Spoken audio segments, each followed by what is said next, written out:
You've got Arizona's schedule in front of you, so that'll be there, but I'll add on to it. Can you hear me?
You're in the 06010 focus. Fantasy focus. Happy Monday. Welcome into the Fantasy Focus Football Podcast. Field and Matthew hanging out with you, recapping all but one game from Week 8 as we still have Monday Night Football between the Dolphins and the Pittsburgh Steelers, which we'll recap tomorrow. But we do have some news tied to the Dolphins. We were just about to do a show, and then Adam Schefter tweeted a trade. So rather than goofing around, should we just get right into it, Daniel? I think we do. Let's just get right into it. Let's get right into it. Let's talk about the trade that just went down moments ago, Matthew. The Arizona Cardinals, who were down both Chase Edmonds and David Johnson. Edmonds left the game yesterday. Johnson was inactive. They play on Thursday night. Have acquired Kenyan Drake from the Miami Dolphins in exchange for a 2020 draft pick. Don't know specifically which pick it was, but the Dolphins... A conditional 2020 draft pick. Well, we don't know. Right, we don't know beyond what the conditions are that will lead it to be, for example, a fourth or a third round draft pick. But Miami parts ways with Drake, which was forecasted yesterday when he did not travel with the team to Pittsburgh for their game tonight. Your initial reaction to what it means for Kenyan Drake and the Cardinals? Listen, I think it's an improvement for Kenyan Drake's fantasy value just because he's going to a better team. He's going to a better offense, and I don't think the Cardinals make this trade unless they have a real need. I mean, this is a team that is still rebuilding, that still, needs as many draft picks as it can get. So what this tells me is that either David Johnson or Chase Edmonds is a lot more hurt than we think. And my expectation is that significantly hurts one of their values, right? I mean, obviously, I think the expectation, at least me, was thinking so Dave, I get it, Thursday night game, he's probably going to miss the next game, but David Johnson will probably be back after that.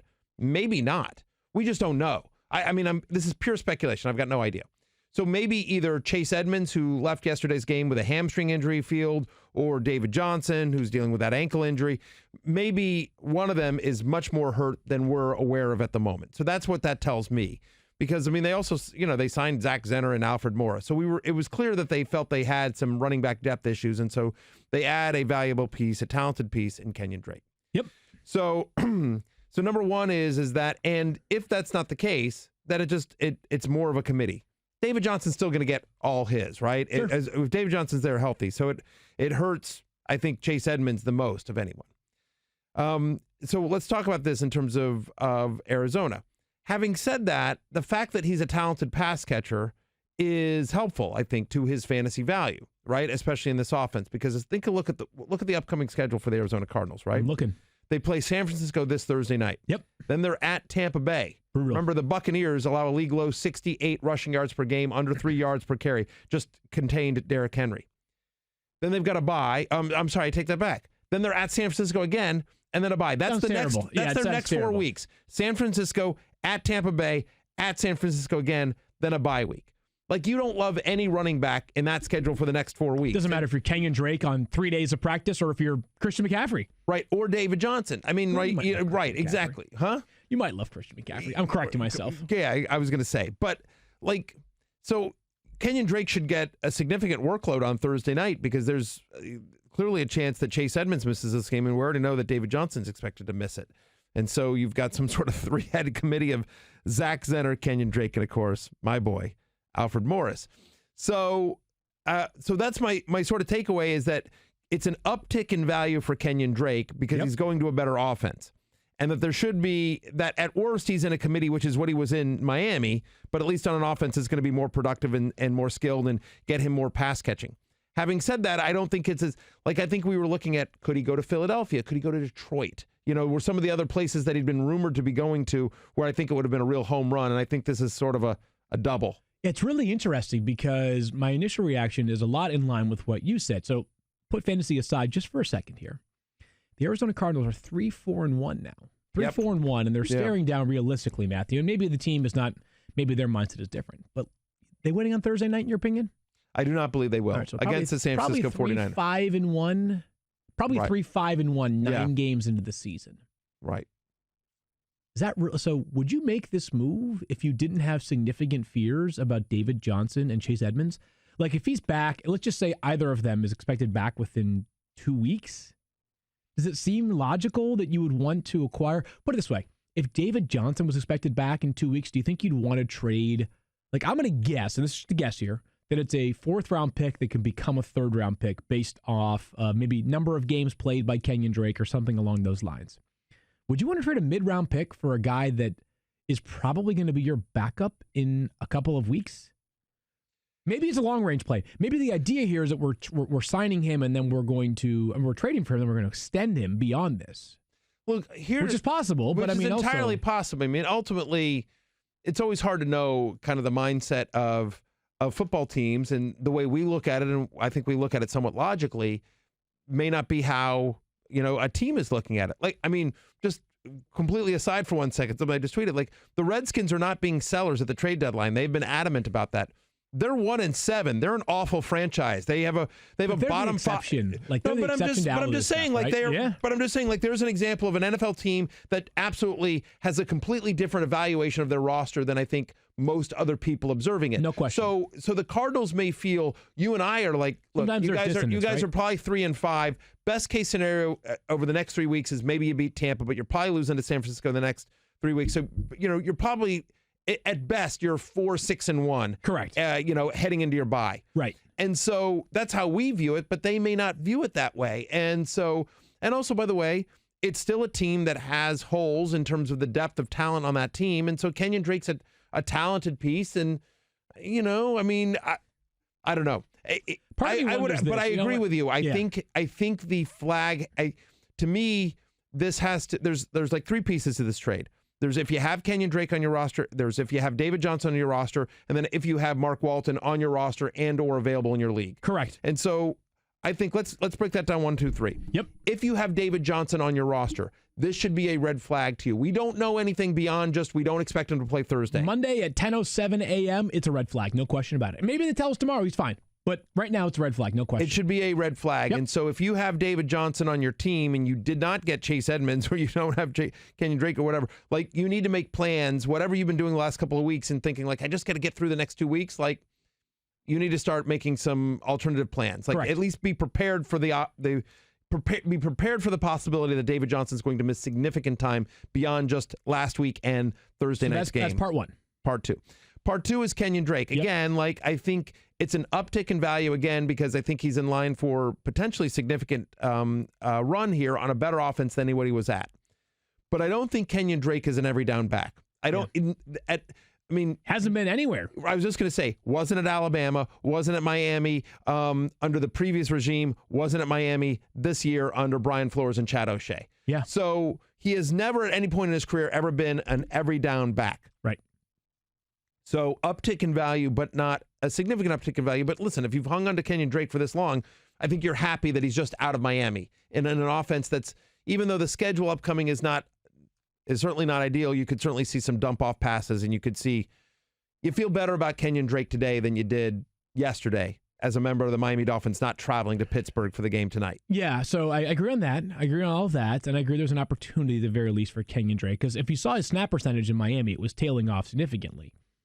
So now we move over to Miami Field, and you're and you were the author of Free Agent Finds, available on ESPN.com, I think probably later today. It'll be up later this afternoon. Just before the podcast, Mark Walton was a player we were discussing, because at that point, Kenyan Drake had not yet been traded, but my thought was, if you look over the past 5 weeks, I believe, and Kyle can stat check this if I'm off, but I know it's in the vicinity of being right, is that his snap percentage, Kenyan Drake's has been going down as Mark Walton's has been going up. Yeah. He is a former 4th-round pick out of Miami, went to the Bengals, was arrested multiple times during an offseason, and was cut.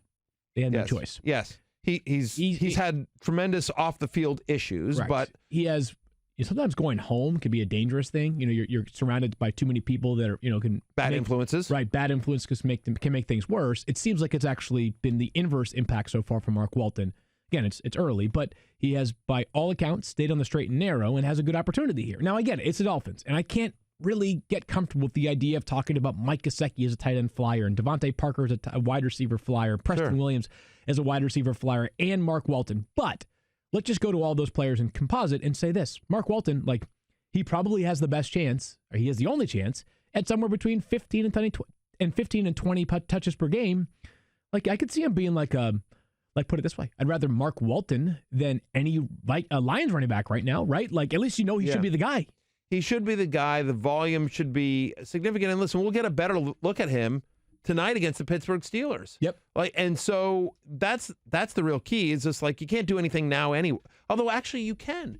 You know what? It depends on your roster, but there's a very good chance. What's Mark Walton's roster percentage? Someone look that up real quick. It's low. I think it's 13%. That makes sense. Yeah. So you could grab him right now. You could grab him right now. You'd have to have somebody in your roster that's playing tonight. You'd have to have somebody on your roster that either is on a bye this week, so somebody on the Cowboys or the Ravens, or a player that's playing in tonight's game. 11.6%. I give you my blessing to drop Willie Snead, people. There you go. But I'll give you there's a chance. It's all about roster construction, right? But there's a chance, right, that you have either won this game handily this week, or you've lost it significantly, and you're like, you know what, I've got Chris Boswell. I would drop Chris Boswell, take a 0 at my kicker tonight, pick up Mark Walton, and then next week reassess my roster and decide what I want to do at the kicker spot and blah, blah, blah, blah. So that's stuff I do all the time, where I will drop a kicker, I'll drop a bench player that does not matter to me, and every once in a while I'll come back and bite you, but more often than not, the idea to be able to get a starting running back who has value in fantasy, even if it's the starting running back for the Dolphins, to get a starting running back in essence for free, right, before there's a rush to the waiver wire, because it's a fairly thin waiver wire. You were telling me as you were writing column. It's bad. It's not. It's a tough time of the year because there are so many teams on a bye. But yes, it's a thin waiver wire column. I just said a moment ago that I would prefer Mark Walton, and you agree with this sentiment, than any Lions running back right now, because what we saw yesterday, Matthew, was ugly. We talked about Ty Johnson last week. Yeah, we did. You want to get mad at us? Go ahead. Get mad. I'll take it. We talked about Ty Johnson, and we simultaneously said, hey, he would seem to be the lead back on this roster. We also acknowledged there was a chance it would be a work share. We were 1 for 2. It was a work share. The problem was Ty Johnson was not the lead back for the Lions yesterday. Trey Carson actually got the early carries for this team and led the team with 12 carries for 34 yards. Johnson ends up with 7 rushes for 25 yards and 2 extra catches for 23 yards. Paul Perkins got 3 rushes for 4 yards. J.D. McKissic got a carry. Matthew, maybe what the bigger takeaway is, and by the way, keep an eye on the Lions as a potential running back trade destination later on today.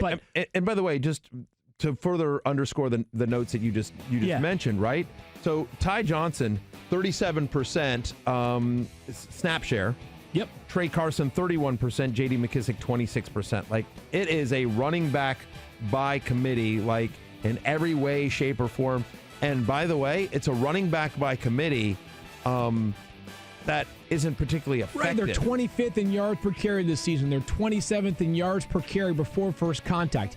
Would you even want, I love Kerryon Johnson, but there are people that were frustrated with Kerryon Johnson prior to going on injured reserve. So I think as things currently stand right now, Matthew, going into week 9, you don't want to be starting any Lions running back. Now, again, if they trade for somebody later on today or by 4 p.m. tomorrow, perhaps the narrative changes. But maybe what we learned yesterday, Matthew, is that rather than rolling the dice with the Lions running back, it's just staying away, because more often than not, you're going to get what we saw yesterday, which was legitimately a four-headed attack. Less rushing attempts than the Arizona Cardinals, the Oakland Raiders, among others. They're in the bottom third in terms of rushing attempts so far this year. And they haven't been particularly effective. They're averaging 3.6 yards per carry so far this season. So, yeah, I mean, they're 25th in yards per carry. They're 27th in yards per carry before first contact. I agree with you. I think it is a stay away. It is unfortunate because I know a lot of people spent a lot of their fab budget or used a number one waiver pick on Ty Johnson. Right. And I would say that if I had to start a Lions running back, I think it's still Ty Johnson. Like if I was forced, we got 4 teams on a bye next week, and they're pretty good offenses. Yeah. You prefer Trey Carson? No, I prefer none of them. I understand, but let's say if you had to. Probably Trey Carson here's the hope. Trey Carson will be the guy that got the goal line carries. Daniel, they did not really have any goal line carries yesterday because Kenny Golladay had 2 big touchdowns. Yep. They had, who else scored for them yesterday? Ridiculous. I mean, they were like... Marvin Hall had a long touchdown pass. And that long touchdown pass was great by Marvin Hall. Matthew Stafford is out there slinging it. This running game is absolutely a secondary part of the offense. Just one last note about the Lions. I know Matthew wanted to bring this name up. Danny Amendola quietly... back-to-back games with 8+ catches. Hard one for me here. And I just, because I take this stuff really seriously on the waiver wire column. Sure. He's been a top 10 wide receiver the last 2 weeks. Right. 8 for 95 and then 8 for 105 the week before. But you did not put him on the free agent finds column. Why? There is, on the free agent finds column, like what I would love to have each week is 5 players that you got to add, right? The 5 players, if you're building a segment around them, you say, here are the guys you need to know, you need to add, you need to have on your roster. Danny Amendola's got 3 games with 7 or more catches this season. He's also got other games where he had 1 target and 0 catches. He's had other games where he has been at 3 catches or fewer, right? So he's been Jekyll or Hyde, right? And in a deeper league, yes. And again, there's a significant percentage of our leagues in ESPN.com where we're just 10-team leagues.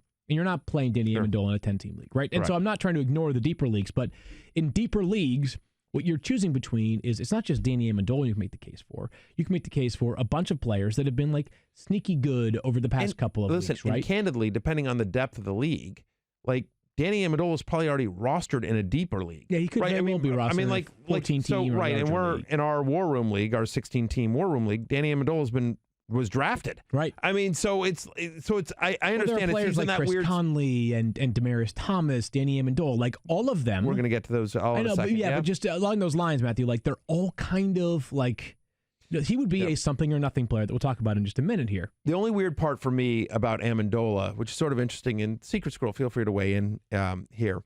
That is, so Amendola has a big game this week, and so did Kenny Golladay. But Marvin Jones did nothing yesterday. And 2 weeks ago, Marvin Jones, 4 touchdowns, the monster game, of course. Awesome. Yeah, of course. But Golladay was, had disappeared, was like nowhere to be found 2 weeks ago. So it doesn't seem like this passing offense can support 3 viable fantasy wide receivers in a week. Again, it's 2 weeks, it's a small sample size. But hey, these are 2 games in which the Lions moved the ball effectively, where Matthew Stafford had big games where they were, to your point, slinging it.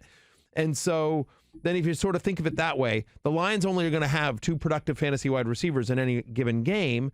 You'd rather bet on Kenny Golladay and Marvin Jones in that order than Danny Amendola over either of them. But I think it's worth bringing up just because people see those numbers and they're like, again, the guy's been a top 10 wide receiver the last 2 weeks. Speaking of, so he's been a top 10 player over the past couple of weeks, kind of one of those something or nothing type players, and we have him every single week, Matthew. So we're going to kind of give you the skinny on some guys that were surprise contributors yesterday and whether we're kind of buying it, and if so, what circumstances we would be buying it under.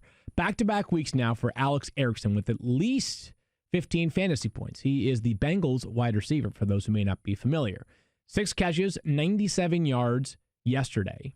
He played 62% of the snaps in Week 8. He's a player the team has long valued. Now, that was before Zach Taylor got there, but still, Zach Taylor has been utilizing him of late. Over the past couple of weeks, he's now up to 14 catches for 234 yards. interested at all? I mean, So they're on a bye next week. They're on a bye. We don't know that we don't know about AJ Green, but he could return. He could return. Yep. AJ Green could return. Yep. Andy Dalton threw the ball 52 times in this game. He does that frequently now. He does because they're absolutely so brutal. I mean, listen, and so you look there and you look at Auden Tate got 13 targets, Tyler Boyd got 9, Tyler Eifert got 9. He was actually 4th on the team in targets. He got 7 targets in this game here. So sort of. So here's their schedule after the bye. Home to Baltimore, at Oakland, home to Pittsburgh, at the Jets. It's not a schedule that scares you. Right. I mean, so it's and certainly a schedule in which they should be down and throwing to all those teams except maybe the Jets. And so sort of like, I guess here's my point. Yep. I'm interested in here's how I would answer it. I'm interested in the sense that if out of the bye week, we know AJ Green isn't coming back and I have a need at wide receiver, okay. But am I interested enough that I want to roster him and carry him through the bye when I've got 4 teams on a bye and there's a chance that you're going to be scrambling around because the teams on a bye this week, it's the Rams, it's the Bengals, it's 2 other really good teams. Who's on a bye this week? Yeah, on a bye. Rams, Bengals, it's Falcons, who have obviously a lot of fantasy relevance.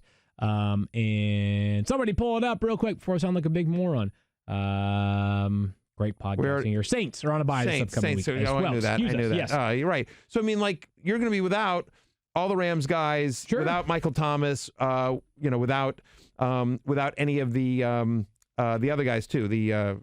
Why am I blanking on these? Rams, Saints, Falcons, Bengals. Right. Yes. Without Julio, without Calvin Ridley, et cetera, without Austin Hooper. So, like, you're going to there's a chance that you're going to need to fill in for at least one pass catcher. So I don't know that he's good enough that I feel like you need to grab him now to carry him through the bye, especially because we don't know the status of AJ Green. But if we're talking in 2 weeks, that's my sort of take on Alex Erickson. I would still rank them Boyd, Tate, Erickson if I was ranking the Bengals pass catchers at the moment for the rest of the season. Only question I have with Tate is whether he is the one that gets squeezed upon AJ Green's return. Just from a body type standpoint, he is the most comparable to AJ Green. He seems to be running the most AJ Green-like routes. I'm sorry, who'd you say? Auden Tate. Yeah, yes. Right. So we'll see whether he gets Daniel squeezed. was talking in my ear. He was yelling at me while you were talking. I couldn't listen to both of you at the same time. Most people would choose me over Daniel. So I agree. They make me wear this thing in my ear, and so Daniel can just yell at me about just random stuff. It's super weird because all he wanted to know was like, what are we doing on Friday? And so it's just like that is weird. It's like What'd my you guys wife. decide? It's like just my wife will wake up in the middle of the night, will wake me up, and she goes, and I'm like, what? Is everything okay? She'll be like, I was just thinking, what do you want for dinner on Thursday? Like, it's Monday morning. Like, can we? Like, I was literally, does Chapin do that to you? Because Beth does that to me all the time. Negative. Like, she will interrupt me when I'm doing something, when I'm focused on something, to then ask me about something that is completely irrelevant at the moment, but it just popped into her mind. Does that no? No, Chapin does not do that to me. Wow. She sleeps like a rock, though, so she's impressive. Dude, Demaryius Thomas had 5 catches. I'm so jelly. You have no idea. All right, go ahead. 5 catches for 63 yards yesterday for Demaryius Thomas. He played over 60% of the snaps. He's now got 4 catches on average over the past 4 games. He's got over 40 receiving yards in 4 straight games.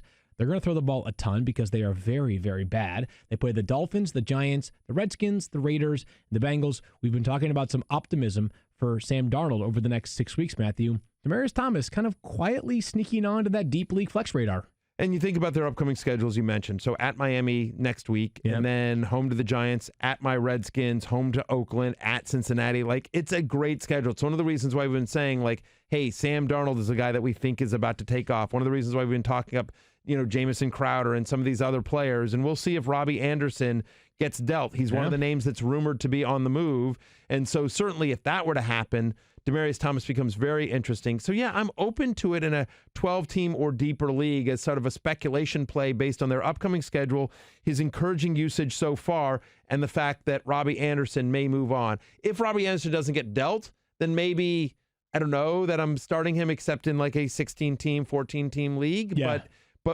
based on the speculation, I think it's worth taking a flyer in a deeper league. Yesterday was an interesting one for Demaryius Thomas. He had 0 catches for a long time, and then he had 3 straight catches on 3 straight plays. So that certainly worked out, 5 for 63 in total. Chris Conley yesterday, Matthew, had 4 catches for 103 yards and a touchdown against those Jets in that same game. His highest, he had 75.7% of the snaps yesterday. That was the most amongst all Jaguars wide receivers. Now, the good news is Chris Conley contributed yesterday. Yes, it is. The question, though, Matthew, is do you really have a ton of faith given the fact that we like DJ Chark as a player? We do. We think, we've seen moments of brilliance from T.D. Westbrook, although he left that game correct with a neck issue. And he left early. Yes. So, let's find out how hurt D.D. Westbrook is. At the moment, I'm saying no. But again, if D.D. Westbrook is going to miss some time, more banged up than we think, then yes. But look, he had a 70-yard touchdown. It was kind of a busted coverage, and he had a long touchdown. Otherwise, he was 3 for 33. Yep. And so this offense still wants to revolve around Leonard Fournette, and I don't know how. And we both are DJ Chark believers. We are, yeah. So, at best the number 2 pass catcher on an offense that we like, but we don't think is amazing. By the way, they're in London next week against the Texans. Then they're on a bye. At Indy, at Tennessee, home to Tampa Bay. It's actually not a bad schedule when you think about passing, right? Other than at Tennessee, you don't love the bye week, and you don't love at the Titans, but you certainly love a home game with the Bucs. At Indy, there should be a lot of throwing, and the Texans certainly don't scare you, especially with a season-ending injury to J.J. Watt. Gardner Minshew should have some more time to throw. So yeah, I think for me, I'm ignoring it for now. But let's see how hurt D.D. Westbrook is, and then we can revisit Chris Conley. Hunter Renfrow had 4 for 88 yesterday, plus a touchdown for the Raiders. 65 of those came on one play for a touchdown. Tyrell Williams returned yesterday.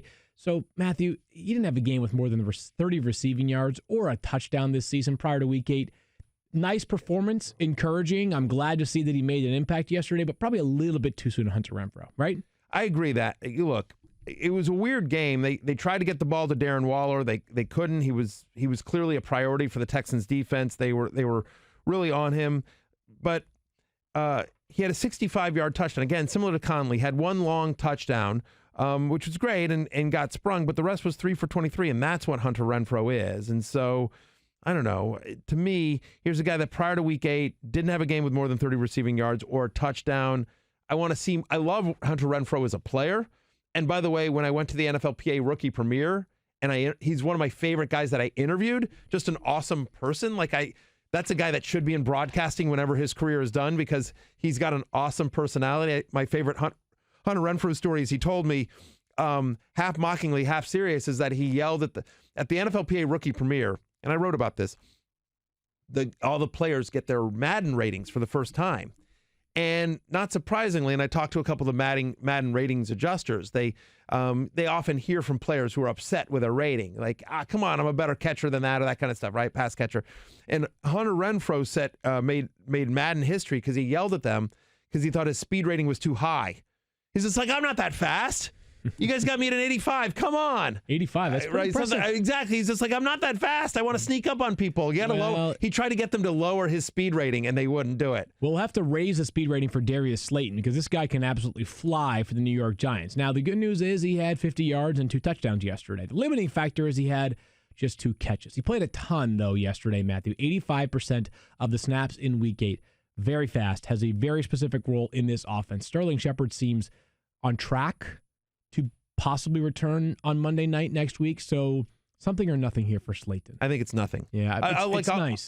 I'll give you an example. Yep. In our 16-team War Room League, which is crazy deep, where like everyone with a pulse is rostered, and maybe I'm going to regret this, I had Darius Slayton, and I dropped him prior to this week's game to pick up Anthony Miller, right, who the last 2 weeks had 17 targets. He now has over 50 receiving yards in 3 straight games. He leads the team, or he's one of the team leaders, I think, in slot yards, right? And slot targets. Slot targets. Yep. Sorry, thanks. And catches and yards, yeah. Yeah. And so, like, feels like Anthony Miller, who's a second-year player that I like a lot, had a nice year last year, feels like he's starting to come on. And I thought there was more upside in Anthony Miller than Darius Slayton because, again, Sterling Shepard should be back. And then you look at their upcoming schedule. Home to the Cowboys this week, at the Jets. You don't love the Cowboys game. You do like the Jets. Then they're on a bye. At Chicago, you don't like that. And then home to Green Bay, which I think the jury's still out on Green Bay.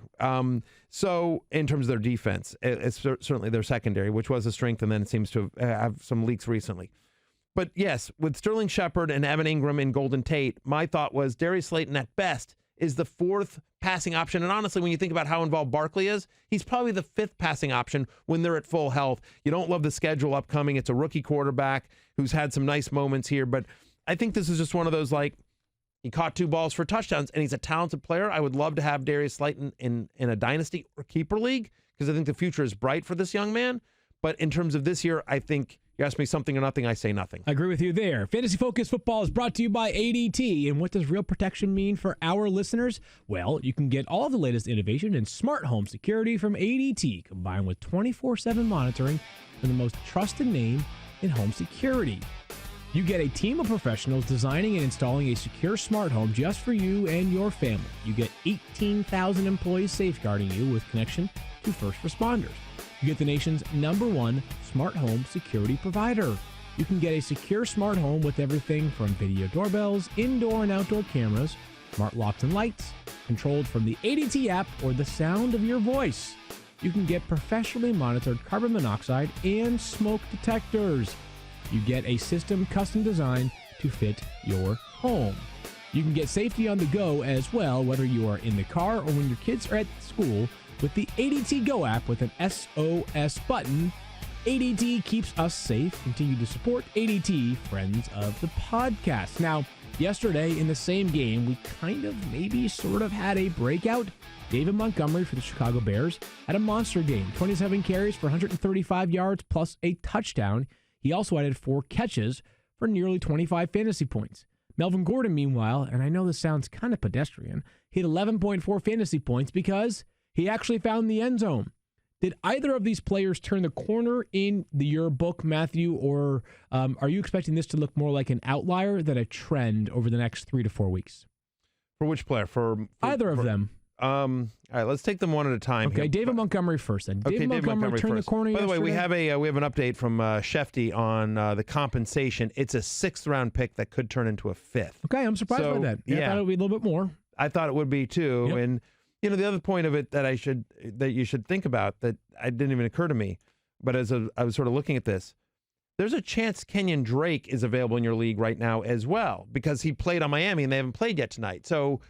I believe he is rostered in about 71% of leagues. So, but he's available in 30% of leagues. So likely he is taken in your league. Sure. But worth checking out if you're listening to this podcast right now. Again, same sort of thing. Same thing as we're talking about with Walton here. Again, like there's a chance he's available in your league that you could pick him up right now and beat the rush to the waiver wire if he is out there in your league. As we said, he's rostered in about 70% of leagues, which means he's not 100% rostered. I did that math in my head. No big deal. Well done. NBD. Don't want to brag, but just seriously, like. So did the corner turn on David Montgomery yesterday, who had a big game, his best game by far for the Bears, who Matt Nagy said yesterday, "I'm not an idiot. I'm going to run the football." Now, they ended up running the football a ton, Matthew. He was the guy. He was the go-to guy. What do you think, though? Is this a sign of things to come for David Montgomery? Maybe. Okay, possibly. All right. So I don't mean to talk out of both sides of my house, mouth, or house. Or your house, for that matter. It's both sides of my house, whatever. I'm on a boat on an island. All right, look. But the positives here is that if you think about Matt Nagy and you think about this offense, about him right now. Right? Yep. And he's just like, all right, I have some choices. I could either run it with David Montgomery or I could let Mitch Trubisky throw it. So Montgomery it is. I mean, like when you think about the options they have, like Trubisky's been terrible. It is what it is, right? He's inconsistent, I should say. Oh, terrible. No, terrible. Not inconsistent. Or he's been consistently terrible. Yeah, he's been a tough year for Mitchell Trubisky and the Bears offense. So when you think about that and you think about sort of how they want to approach games as we get into colder weather, it certainly would seem to be that David Montgomery would be the guy. I mean, For sure. When was the last time we talked about Mike Davis? Right? I would not be surprised. I mean, I'm not forecasting this, but there have been some people that have speculated they might cut him as part of the compensatory pick formula before week 10. Right. So Mike Davis is no longer a thing, and Tariq Cohen is much more pass catcher than running back these days in terms of that offense. So David Montgomery is more or less the guy. And certainly 27 carries for 135 yards and a touchdown in a game, they should have won. You know what I mean? Like that game, the loss to the Chargers is not on the offense. It's on special teams. It's on the offense. It's on, and then the coaching decisions late in the game. Anyways, not relevant. David Montgomery, I'm looking at it from a fantasy yes perspective. You're correct. Like, could they put up more points? Absolutely. And they shouldn't have taken the 3 knees. All that's true. Yes. But you also got to make that kick. Let's cut to the chase. You got to make that kick. Anyway, their upcoming schedule isn't terrible. At Philadelphia, which is a run defense that has shown some leaks recently. Home to Detroit. At the Rams. Home to the Giants. At Detroit again. So do I think it's a sign of things to come? Yes, but am I pushing all my chips in and being like, yes, I'm in on David Montgomery? No, because I'll tell you something, that he personally has looked inconsistent to me. I think his vision sometimes is questionable. Sometimes I think he bounces outside too often. And candidly, I don't have a lot of trust based on what I've seen so far this year in Matt Nagy doing, what makes sense to us. Right. So I think let's just round it out here. Encouraging day. Very encouraging day. And hopefully, Matt Nagy's insistence on running the football will continue, regardless of the opponent in a given week. This does not make you feel as though you are justified in your selection of David Montgomery. He's still way too high in drafts. Pick. No question about that. It is a good sign of things to come. If you have been stubborn to the point that you've been keeping David Montgomery for the first 8 miserable weeks of the season, or 7 plus yesterday, then at least you have a sign of hope. This is not the time to, like right now, Your patience may have paid off. Leave it there. Let's see what happens going forward. Let's leave it right there. But hang on for 1 second, though. If you have David Montgomery. Am I going to try to trade him right now? Yes. Are you selling high on just like, hey, look, he's turned the corner. He's going to be the guy? Or are you just like, because you think like, hey, it's a little bit of a mirage? Or you'd be like, hey, finally the guy I drafted has showed up. So my answer is yes. I would try to sell high if I could. I would also note that we talk about this a lot. Like one guy who's struggling has one big performance, and all of a sudden it's like, should you sell high? Like, okay, that is almost always good business. I just don't think it's going to actually result in a worthwhile trade all that frequently. People who are in your league are not that dumb. They're going to look at the 7 games. Number one say, is you'd be surprised about that. And number 2 is that I think by the way, the other thing is when we say sell high, we don't mean necessarily trade. Some people are like, whatever. I traded him for Chris Conley. Right, that's not selling high. Right. You know what I mean? Like when we say sell high, we mean like a better running back, better version of David Montgomery, someone that you feel a little bit better about. But there's reason for optimism. So again, like somebody that has some big game, like you can't sell high on Darius Slayton, right? But you can because you're just like whatever, it's a fluky game. But this you could because again, like 27 carries, he got 27, he got 81% of the Chicago Bears running back carries. That is up from the 71% he's had weeks 1 through 7, and it's a decent schedule upcoming here. But you and I agree. Like, I would want him rest of the season. Is he an RB2? Is he a flex play for you? A flex play. Yeah, I think he's a top 20 full flex play. I think he's a top 25 running back. I would agree. Rest of the season, who would you want right now? David Montgomery or Kenyan Drake? David Montgomery. Because I think, we don't know for sure what, like Kenyan Drake could be a backup this week. Right. Or next week. So, I agree with that, but certainly frustrating because, by the way, people are so disgusted with the first 7 weeks of David Montgomery. He was started in just 35% of ESPN leagues. So you hung on to him for 7 weeks, and then he's sitting there on your bench when he finally goes off. Let's now transition to the team that they played in the Chargers and Melvin Gordon. And my opinion on Melvin Gordon has not changed after this game. Yeah, same here, Matthew. No, 8 for 31. That's less than 4 yards per carry. A touchdown. That's good. I'm glad he had a 19-yard touchdown run, but that means he had 7 carries for 12 yards besides that. The offensive line is not generating any push. He's yet to have a game this season with even 50 total yards. I may have misread this stat, but it's possible I did not. The Chargers have not run, I believe they have run for less than 40 yards in 4 straight games. If I read the stat correctly, it might have been like the first time like ever. Excuse me. Bless you, Field. Thank you. Sorry about that. So I believe it's the Kyle was looking that up as well just to make sure. First time a team has run for 40 yards or fewer in 4 straight games. I think maybe I saw like in the Super Bowl era. Right. Something incredible. Especially when, by the way, you think about who their head coach is. He's a running back. Anthony Lynn is a former NFL running back and a former running backs coach with the Buffalo Bills before he became interim coach there, and then he became the head coach of the Chargers. So, I mean, if ever there was a guy that wants to run the ball, that wants to establish the run, you would think it is Anthony Lynn. And so the fact of the matter is it just haven't.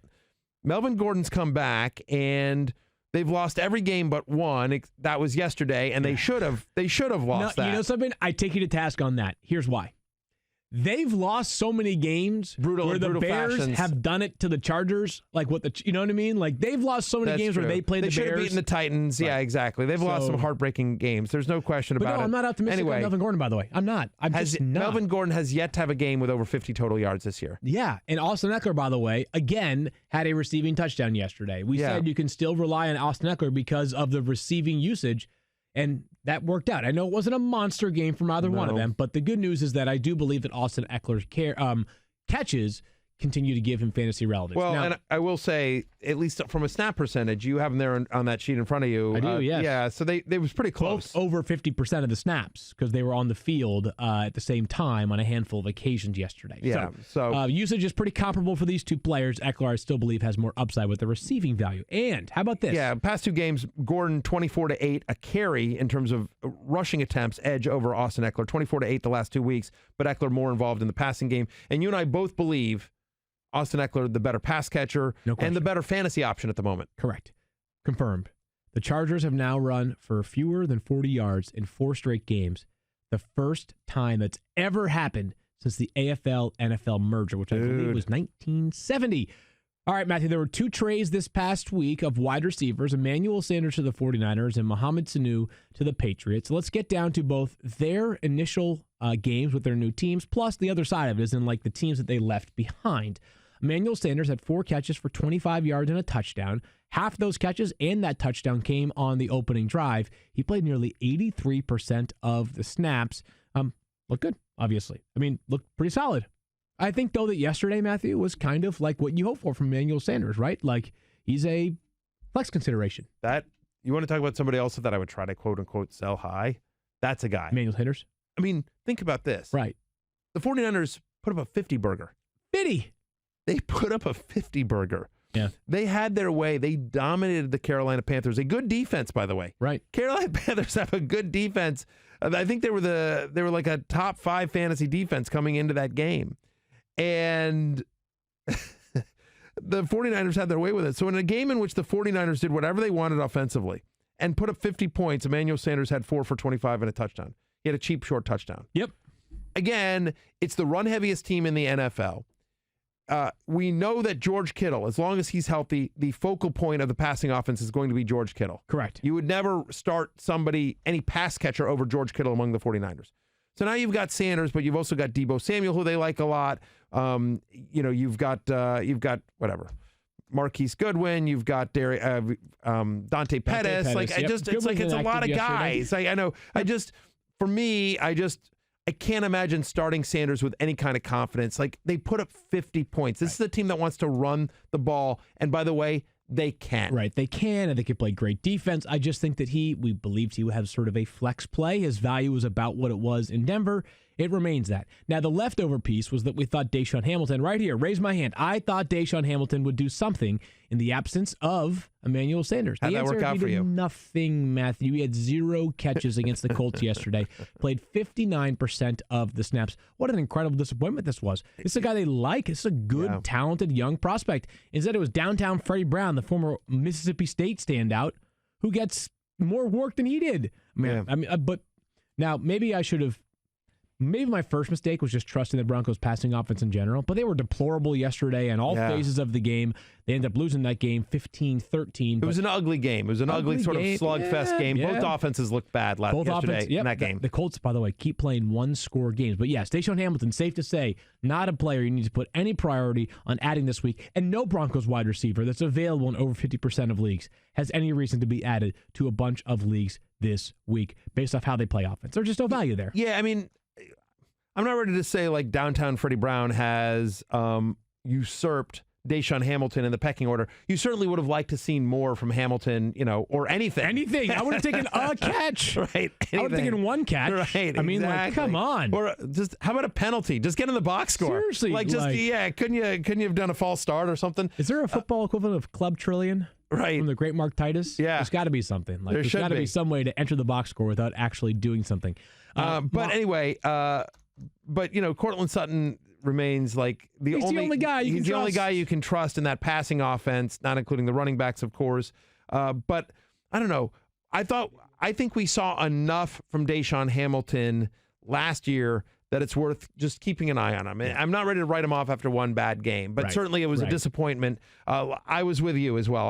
I certainly thought he would take the targets that we'd seen from Emmanuel Sanders. So. Mohamed Sanu made his debut for the Patriots yesterday. 2 catches for 23 yards, 4.3 fantasy points. Now, played 53% of the snaps, and it was an absolute disaster for the passing games on both sides yesterday, right? I mean, the weather was terrible in Buffalo. It was terrible in New England. The reason why I mentioned that, Matthew, is that, I think we would both agree, it's going to be much better for Mohamed Sanu in subsequent weeks, right? It'll be, yes.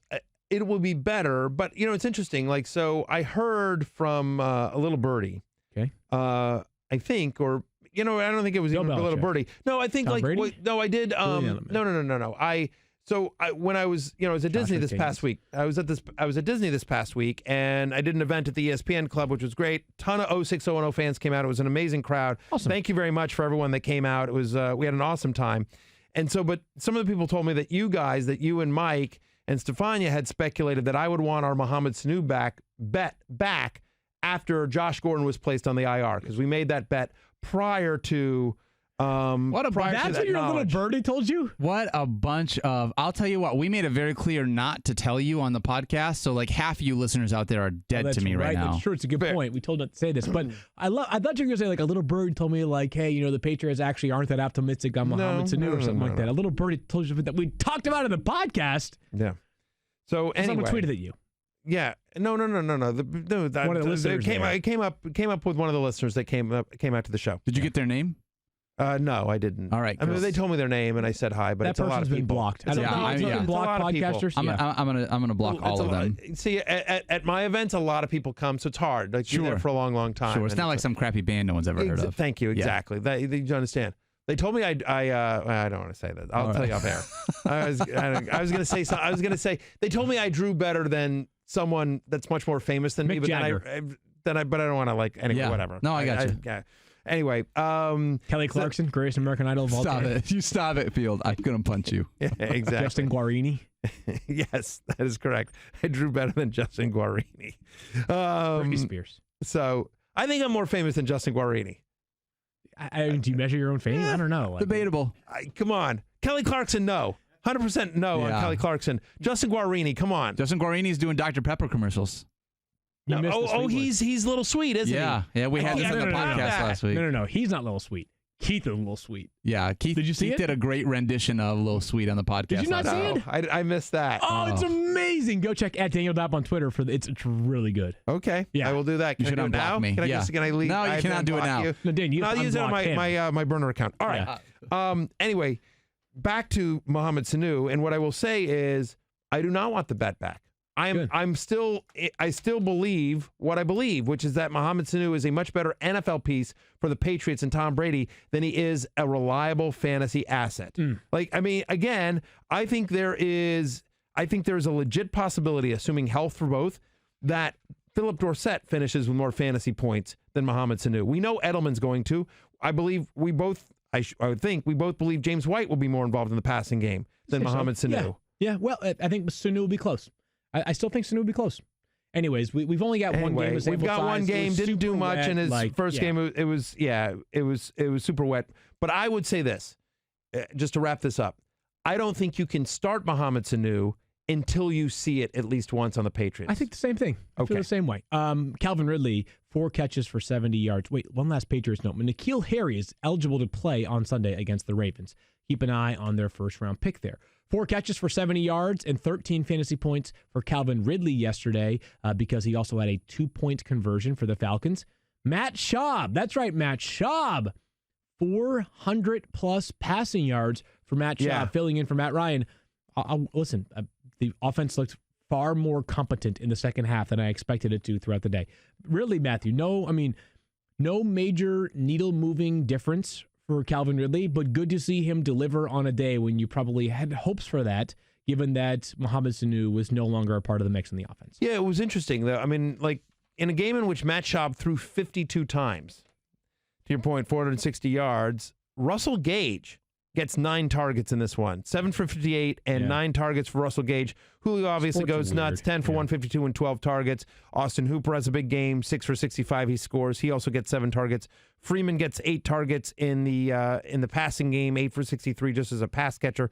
Devontae Freeman. And then Russell Gage, 7 for 58 on 9 targets. So in a game in which Matt Schaub threw 52 times, it was sort of evenly distributed, and I would agree with you. I think we thought there'd be a bigger uptick for Calvin Ridley than there was. It was a nice game for Calvin Ridley, and maybe that's the takeaway. Maybe it's not that he's going to get a significant uptick in target share, that they're still going to use whatever, it's Russell Gage, or Hooper will get a little bit more. Maybe you see some Justin Hardy. He plays more snaps.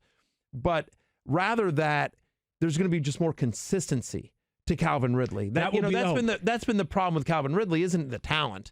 The talent's obvious. It's just like he's had big games and then he's just disappeared. And so maybe if Mohamed Sanu's not there, he's just more of a consistent part of that offense. Let's move along to tight ends. So we had a bunch of guys who are kind of on the radar right now, but we'll do so after we take a quick break because I forgot the most epic video that's ever going to make it onto the Fantasy Focus Football Podcast. Here it is right here.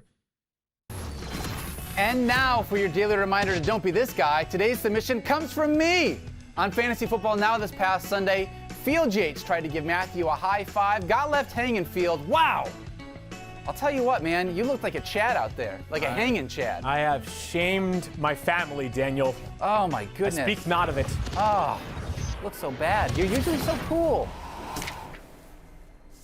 Fantasy, you in the whole 6010. Focus.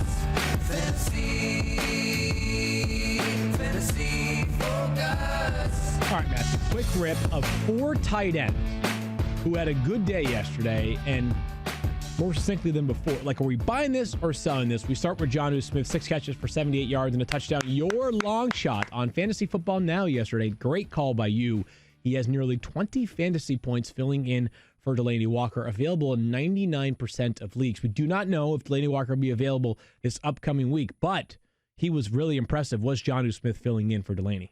I believe it. So, if you're like, am I buying it or not? Yep. I am buying it. So Delanie Walker, one of the reasons why I liked Jonnu Smith is because the role that Delanie Walker had in this offense, right? A 26% red zone target share, 4th best among tight ends. I believe a 16% target share overall, 9th best among tight ends. Like, they use the tight end in this offense quite a bit. And so it feels like Delanie Walker at age 35, off the injury last year, banged up this year. We'll see if he comes back. And certainly if he's back, you feel less confident about Jonnu Smith. But this is a guy that they spent a high round draft pick on. I want to say he was a second rounder. Yep, Yeah, Florida International. Yep. So Jonnu Smith is somebody that I think is pretty interesting, especially when you think about how brutal the tight end position is. Yeah, it certainly has been a tough year for tight ends, as it is almost He would be my every second other pick year. among tight ends to pick up this week. Okay, we'll get to maybe the first one Yep. later. Okay. Ryan Griffin yesterday, Matthew, 4 catches for 66 yards and 2 touchdowns for the Jets. Feels like a throw. I mean, Chris Herndon could return soon. Correct. He had 46 yards going into this game yesterday. Something or not. This is another nothing here, right? Yes, I think so. Again, if Herndon were nothing, then maybe it'd be like, oh, maybe, because again, we've talked about the Jets schedule from week 9 through 14, right? Yep. Not Cool Keith. Look at this. Who's the best? Not Cool Keith is the best. Not Cool Keith is the best. Matt, a little parched, Matthew. I was. Got a wet man whistle. Wet the whistle. Ryan Griffin, 4 for 66, 2 touchdowns. Tasty water. Well done. It tastes like every other glass of water. No, that was tastier. Okay. You know when you've been without water for a long time? It does taste better. It tastes a little bit better. You know what? And also because Keith brought it to me, so just it tastes a little bit better because Keith brought it to me. Sweeter, little sweeter. Yeah, that's right. All right. So anyway, yes, I agree with you. I think Ryan Griffin. This feels like nothing. I mean, this is a guy who had 46 yards total and 1 touchdown prior to this game. Feels like just kind of like a whatever. Darren Fell, 6 catches for 58 yards and 2 touchdowns yesterday. He's available in 87% of leagues. This would be my guy. This would be my number 1 guy. Okay. Look, this is somebody that continues to put up fantasy points. He's had at least 9.9 fantasy points in 4 of the last 6 games. He's got 2 different games this year with multiple touchdowns. Like, it's an offense that there's 2 things that I think are interesting here. Number 1 is obviously no Will Fuller for at least a while here, and so it's a receiving core that's becoming narrower, and feels like he's earning Deshaun Watson's trust. Like, like that catch, everyone wants to talk about Deshaun Watson, that amazing play where he spun out, he got kicked in the leg, he's falling down, kicked in the face. Sorry, he's got kicks in the face. He's falling down. He just throws it up there and he scores a touchdown. Right, amazing play by Deshaun Watson. He is otherworldly. But that was a hell of a catch by Darren Fells too, who had to come back across his body. There was a defender there. It was kind of a jump ball situation. I'm not saying it was as good as Watson's play. Watson's play was unbelievable, but I'm just saying I think Fells has been thought of as a blocking tight end for the majority of his career, and I think there is more talent to the pass-catching piece of his game than I think he gets credit for. And certainly, it does feel like he is earning more and more trust from Deshaun Watson. They are looking to him more and more. Last one here is Tyler Eifert, who had 6 catches for 74 yards.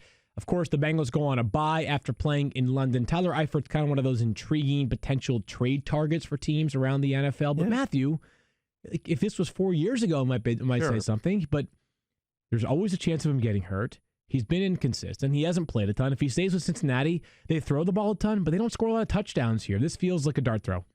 Prior to Week 8, no more than 2 catches in 5 straight games. Yeah. Prior to Week 8, didn't even have a game with 30 receiving yards. One of the things with Eifert was always he's a big touchdown scorer. Back when he was fully healthy. He had 14 touchdowns in one season. Yes, he did. But hasn't been the case this year. Yeah. They're on a bye next week as well. So you tell me you want to pick up Tyler Eifert and hold on to him through the bye?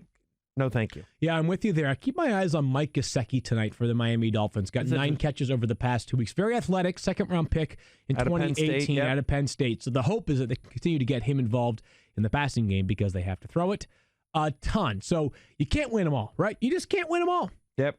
And that includes when you make bold picks on Fantasy Football Now. So yesterday, my bold call was that Zach Ertz would get back on track with 8 catches and a touchdown. He came up just 6 catches and 1 touchdown short of hitting 8 for a touchdown. It was 2 almost for 20. there. Missed it by this much. But 2 for 20. But Matthew, here's where we're at right now with Zach Ertz.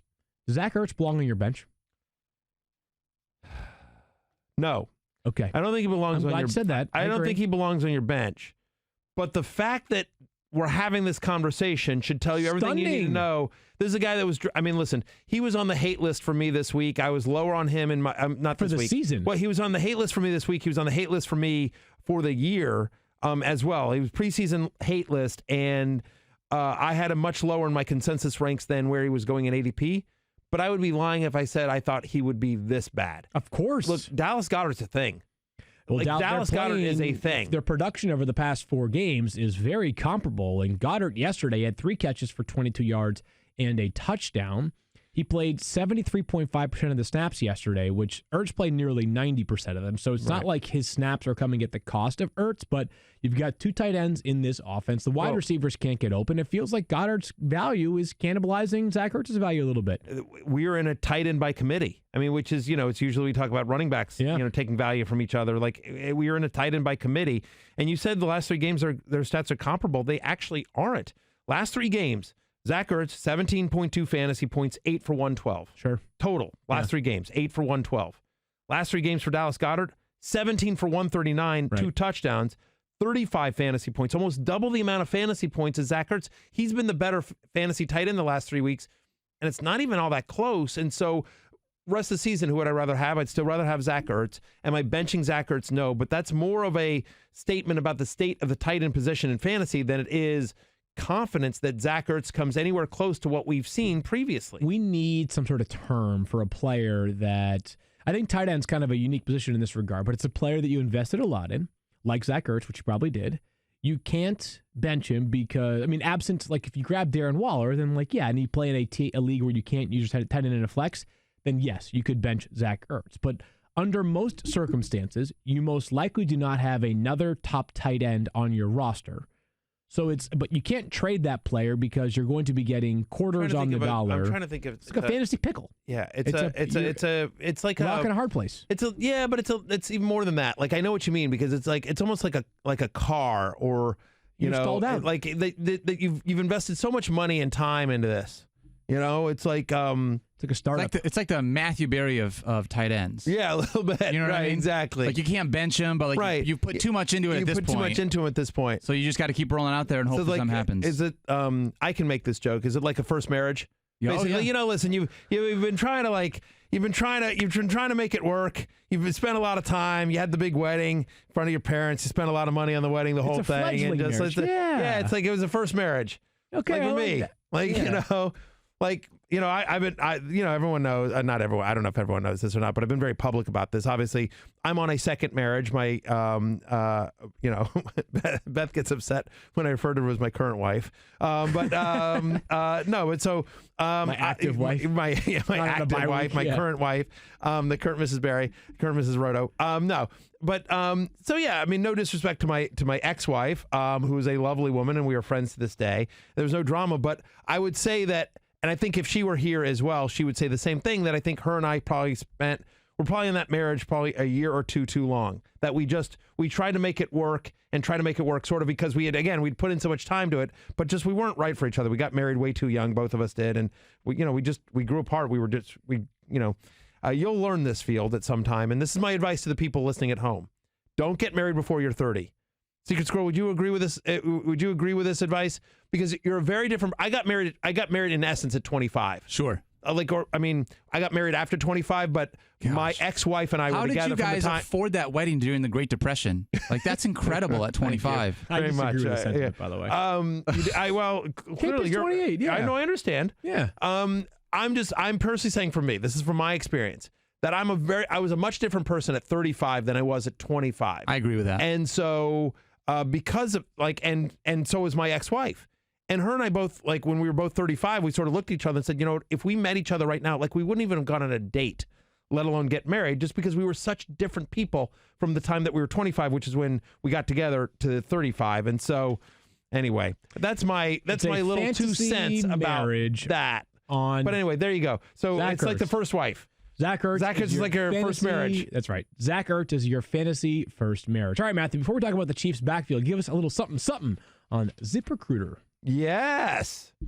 Hiring can be a challenge, Field Yates. You know this. You've been looking for a new co-host for the podcast for quite some time. It is a challenge.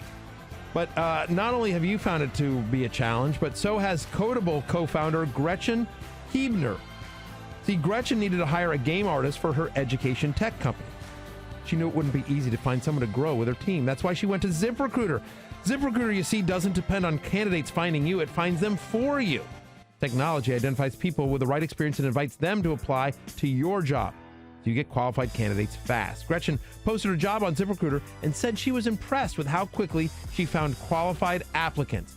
She also used ZipRecruiter's screening process to filter her candidates so she could focus on the best ones. Focus. Do you get it? We're the fantasy focus, and Gretchen was able to focus on the best ones? Yeah. There you go. That is synergy, kids.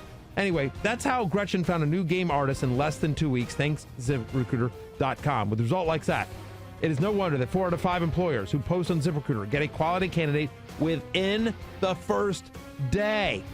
So see why ZipRecruiter is effective for businesses of all sizes. Try ZipRecruiter for free at our web address. At our web address. That's what it says here.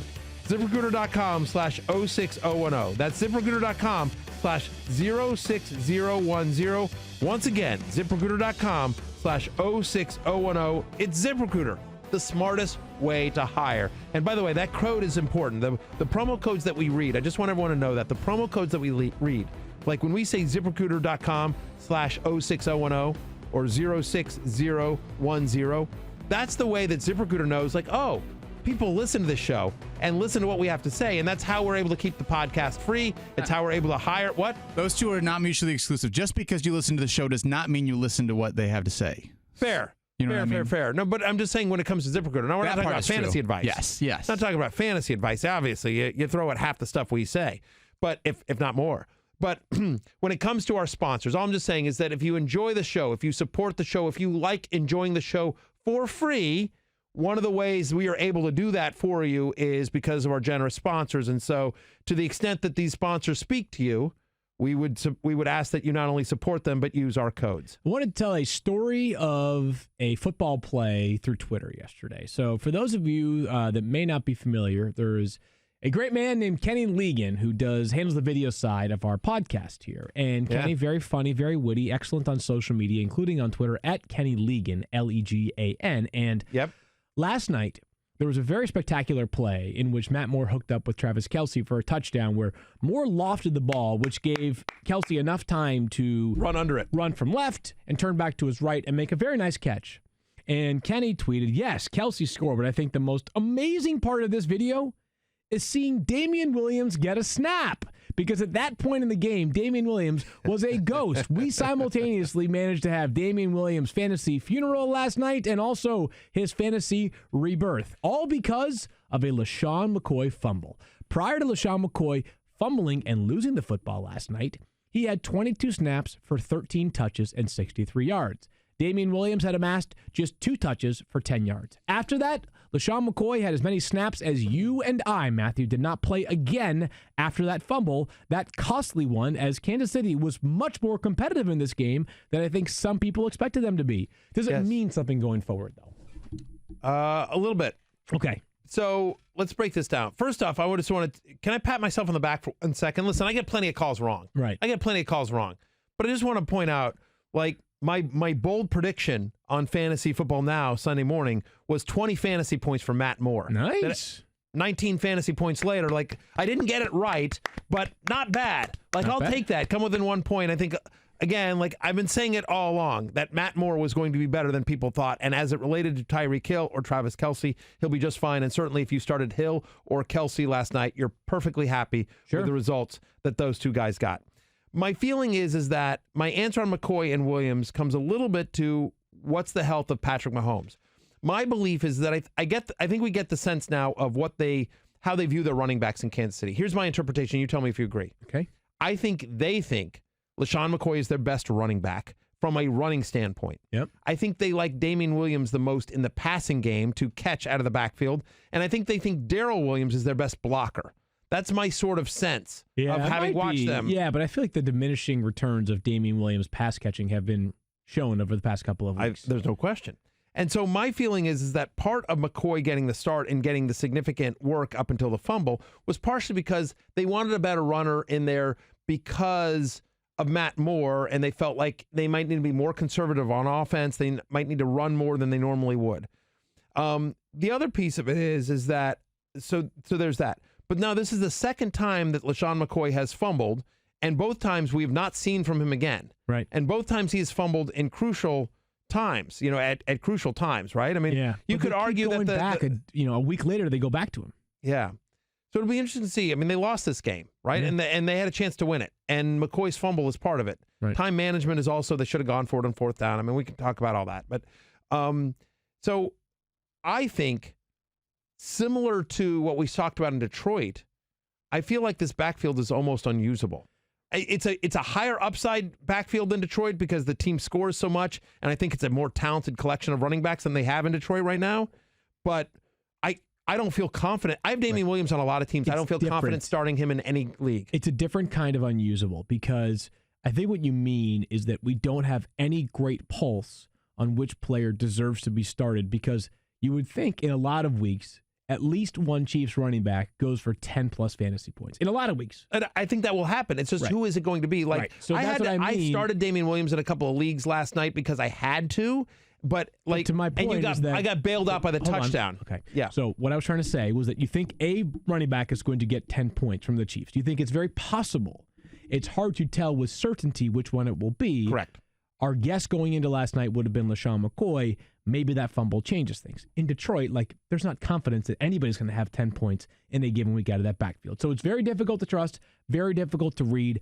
My sense going into this Vikings game is, again, it's still choosing between LaShawn McCoy and Damian Williams, and I would lean towards McCoy if, for some reason, you're in the position to have to choose between those two players. Hopefully you are not, and to that point, I almost feel like, just as we transition now to the other side of the ball in that game, I feel like the Kansas City Chiefs running back situation is similar to the pass-catching options of the Green Bay Packers. Like, we know as long as Devontae Adams is out, we know somebody will have a good game, whether it's Lazard or MVS or, Allison, Kumaro. We know someone will have a good game. We just don't have a great sense as to who, because they're all talented. They're all getting a decent amount of run. Well, we will tell you who's going to catch the passes for the Packers. It's the running backs. But before we talk about the running backs, I know Daniel didn't want to indulge us with a crappy promo.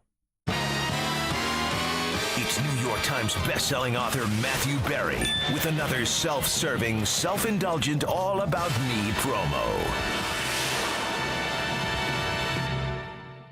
Thank you very much. Hey, just want to remind everyone that, like, hey, how you find out about Adam Schefter breaking the news of, like, Kenyan Drake going to the Arizona Cardinals?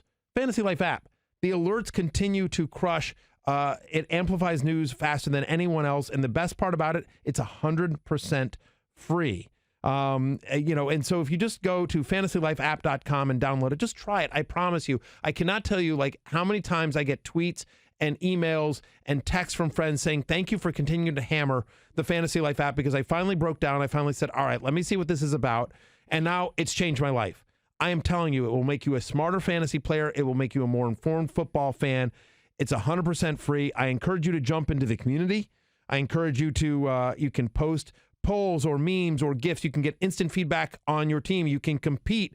Our friends at Monkey Knife Fight are powering our compete tab. You can check that out as well. Like, there's all sorts of great stuff happening in the Fantasy Life app. And even if you don't want to go into the app, the alerts absolutely crush. So I encourage you, again, it is 100% free. Why would you not try it? If it stinks and I'm a liar, delete it after 2 days. But just give it a couple of days, and I promise you, it'll change your life. FantasyLifeApp.com. Aaron Rodgers continues to throw the football to his running backs, which is where we were getting to, Matthew. Aaron Jones is free. We've had that movement. It is now official. He is a star. He's got, I believe, 12 total touchdowns already. He's free. But how about Jamal Williams? Yeah. His counterpart in the backfield. Is he now a weekly flex consideration, Matthew, after 2 more touchdowns last night from Williams, including one of the most incredible throws by Aaron Rodgers for the second receiving touchdown? Do you think he meant to throw to Williams, or do you think he was trying to throw to Graham? Don't care. I mean, it was unbelievable. I don't even want, like, in my mind, he was trying to throw it to Jamal Williams, and if the reality is he wasn't trying to, I don't care. I will say, I thought when he threw the ball, I thought he was trying to throw it away. And then all of a sudden, Jamal Williams comes down with it. It was amazing. It was just a brilliant throw. Go check out the replay if you haven't yet seen it. 11 touchdowns for Aaron Jones, by the way. But yes, Jamal Williams, again, awesome. From weeks 8, Matthew, weeks 6 through 8, Aaron Jones is running back 3 with 67.9 points. Jamal Williams is running back 5 with 55.3 points. So we think we can start both of these guys? Because I do. I think Jones is clearly an RB1, obviously, and I think Williams is a viable flex play. He's now caught a touchdown in 3 straight games. Jamal Williams has. If you take out the Week 4 game against the Eagles, you remember that I believe that was a Thursday night game, and where Jamal Williams was injured on the first play. It looked ugly. He's averaging over 11 touches per game, and so you're telling me a guy is going to get double-digit touches in a run-heavy-ish offense that's going to score a lot, that's fairly efficient? Yes, given the state of the running back position, I do believe Jamal Williams is absolutely flex-worthy and somebody that you can start moving, every week as a flex play, even if you have Aaron Jones. Right, I was going to say, that's actually a great backfield to have both players and play both players. Oh, by the way, like, they play a lot on the same snaps. Like, they play together a ton. It's clear that they've had to be very creative and resourceful in how they've been able to replace Devontae Adams. And probably, Matthew, to be clear, even at full health, like, they still could use a better number 2 wide receiver in Green Bay, but they've done an excellent job of being resourceful in finding, like, let's worry less about what position these guys play. Let's just get our best players on the field that are currently healthy. And Jamal Williams is clearly one of the 5 best skill guys that Green Bay has. Weekly flex for me going forward. The only concern is their upcoming schedule. So they're at the Chargers this week. Okay, fine. That doesn't really scare you. But then home to Carolina, that's pretty good defense. Then they got a bye week. Yeah. Then they're at San Francisco. So that 10, 11, 12 stretch there with Carolina bye week at San Francisco is not ideal. After the Niners, they get the Giants, however, and you love that. I'm still good with it. It's more for Jamal Williams than it is Aaron Jones. Aaron Jones, you're obviously starting, no-brainer. Yep. I have a question for you. Yeah. After last night, we talked about this on Fantasy Football Now. We talked about the War Room League. You traded Aaron Jones away. Yeah. Oh, yeah. I'm super pumped that I traded him away, Matthew. What do you think I'm going to say? Well, I'm curious. I am not trying to troll you. I'm legitimately not trying to troll you. What do you think the answer is? You think I'm happy I traded away Aaron Jones yesterday? Well, no, but I mean, like, I remember, here's the thing. Like, you knew he was going to have big games. Like, you didn't trade him away thinking he was a bad player. Of course not. No, we traded away Aaron Jones for Odell Beckham Jr. because we have a running back surplus and a wide receiver shortcoming. I had no issue with the trade, by the way. This is not me trolling you. Like, I said to on air Sunday morning that I thought it was a perfectly fine, fair trade. Okay. And I understand the thing. I'm just curious if you have regret on it. Like, you knew Aaron Jones was going to, that's what I'm saying. No, like, something, Matthew, I have no regret after the fact that Aaron Jones went off yesterday. None. No, of course. I'm literally not trolling. I'm legitimately not trying to troll you. I'm just wondering, when one guy had 37 and the other guy had 10, how you feel about it? Well, no, but like, didn't Aaron Jones have 41? Oh, I'm sorry, 41. I'm sorry. Yeah, he did. Sorry, maybe that doesn't help by better. 31 points. Yeah, I'm super. Actually, I'm really pumped about it because you know something? The Browns played hard last night. They played hard, and I'm super stoked about that. Yeah, I feel great, Matthew. Sorry. Is that the dumbest question you've ever asked? No, I don't think it is. I've asked much dumber questions. Come on. I've asked much dumber questions. I'm bummed that he had a bad game. Well, our hope was bummed this week, but it's still looking forward to the rest of the season. The point of the trade was understanding it was the worst matchup for OBJ of the season. But yes, obviously we're bitter about the fact that OBJ had a bad game. Now we're going to win our matchup. Great, sweet, but no, that's not like yes. We want this trade to work out. Right, obviously you do. My question wasn't. I swear to God, I wasn't trying to troll you on this. My question was merely going to be like, you clearly had a perception in your mind of Aaron Jones when you made the trade. Awesome. What? That he's awesome. That he was awesome. Yeah. Of course. So like whatever. He had a big game. I guess I was just trying to say, like, has your opinion? I was trying to make a personal version of, has your opinion on Aaron Jones's value changed? Like, do you regret the trade in the sense that, like, because when you made the trade, it's not like you were like, I'm shipping off some damaged goods and I'm selling high and buying low. Like, you knew Aaron Jones was a talented player.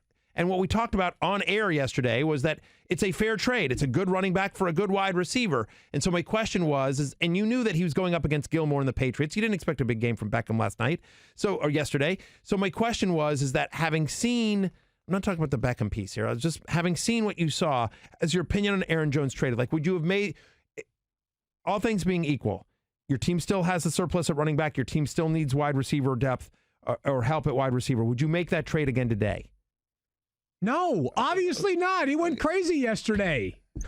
Okay, but you wouldn't make that trade based on what happened this week. What about rest of, like, you would still have a running back surplus rest of season? I don't feel like I'm trolling him. I'm legitimately asking this question. I understand what you're saying. I understand what you're saying. It is a sore point when a player puts up 41 points and you traded them away just before that game. Now, you're going to win the game anyways, Field. Yeah, great, sweet. And again, I wish I had made the trade right now, of course. Right now. You wish you hadn't made the trade. But you made the trade for weeks from now. So So why don't we evaluate in a few weeks? That's a good idea. Let's revisit this conversation in 3 weeks. All right, we're coming back tomorrow with a breakdown of all things Steelers and Dolphins. Of course, waiver wire pickups as well. More news, hopefully some trades as well. I can't believe, finally, Aaron Jones is free. There you go. Thank you, America. He is free. That's right. We are back tomorrow. Matthew and I will be here breaking it all down. We could have some more trades to recap. Get your Adam Schefter notifications on Twitter. Also, the Fantasy Life app, which will get you all the information you need about those players. In the meantime, let's see if Mark Walton can take that job and make it his own in the Miami Dolphins backfield. We are back on Tuesday. For Atfield Yates, I'm at Matthew Berry, TMR. Peace out. He's Matthew Berry. He's Matthew Berry. He's Matthew Berry. You're in the 06010. Never gonna hustle in case you didn't know. Matthew Berry, TMR. You guys go ahead, give me grief for being on SportsCenter for 45 seconds. I think you could do better than me because I don't think you could. Jailbait, Field Yates. You're terrible at hashtag improv. At Field Yates.